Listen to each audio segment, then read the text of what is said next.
everyone. I'm JJ Ramberg, and welcome to a brand new year of Your Business, where we give you tips and advice to help your business grow. In this presidential election year, there is a lot of talk about issues like the outsourcing of jobs and overseas manufacturing. If you're in the business of making a product, you may have heard that it's cheaper to manufacture it in a place like China. But we wanted to know if that was really true. Today, we meet a business owner who says she couldn't afford to make her candles overseas anymore, and so she opened a factory right here in the USA.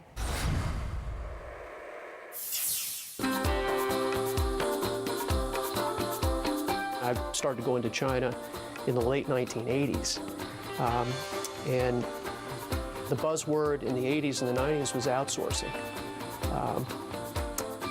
But I think now it's about right sourcing, finding which countries are right for your supply chain.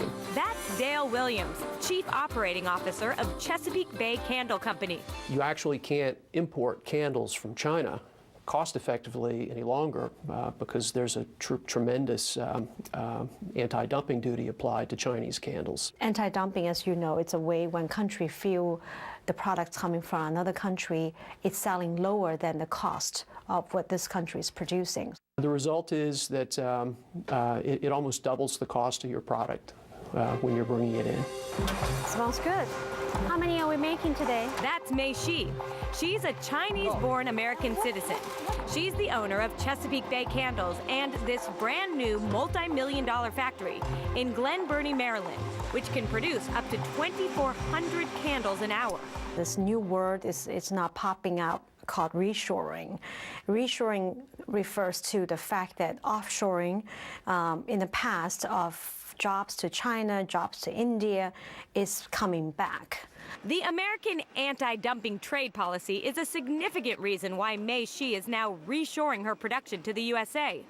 But it's not the only reason. Shipping cost has increased more than 30% every year due to fuel cost. And actually shipping those candles is quite expensive, and as freight costs went up, we started looking at that mix. And we quickly realized that the economy of shipping oils back to China and then shipping them back to the U.S. with glass components, it's not really making a lot of financial sense. In addition to cutting shipping costs, moving production to the U.S. has shortened production lead times and reduced large inventory costs.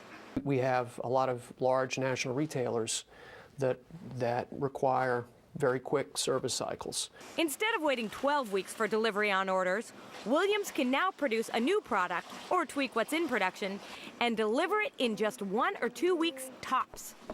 We can take a look at what's selling and what our customers want and what the U.S. consumer wants, and change fragrances, change styles, change colors much more rapidly from the U.S. The number one factor is the labor cost increase in China.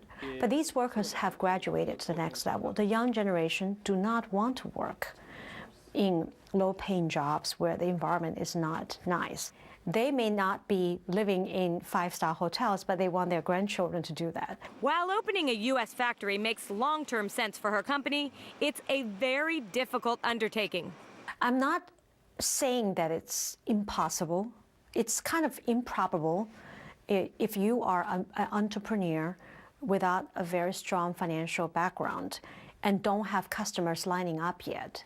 You have to have an iron will and rhinoceros hide to get through the process of establishing a new manufacturing facility. Looking at this place now, you'd never guess that 17 years ago, Mei started out pouring the wax herself and making the sales calls from her own home just a few miles from here.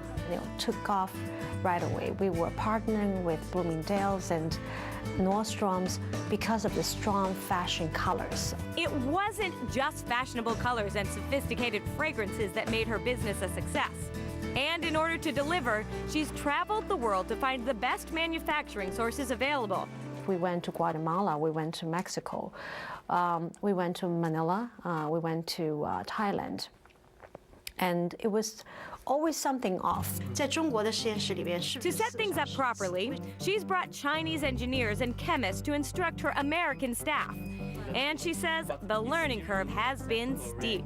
I think this is okay right now. But that's not okay. That studying is excessive. For decades, the Americans have been teaching the Chinese to use our production techniques in order to take advantage of their offshore factories. Today, China may no longer be the default solution for everyone. Could it be that China's over? I don't think China's over. China is an enormously capable country with just huge resources. But China's different.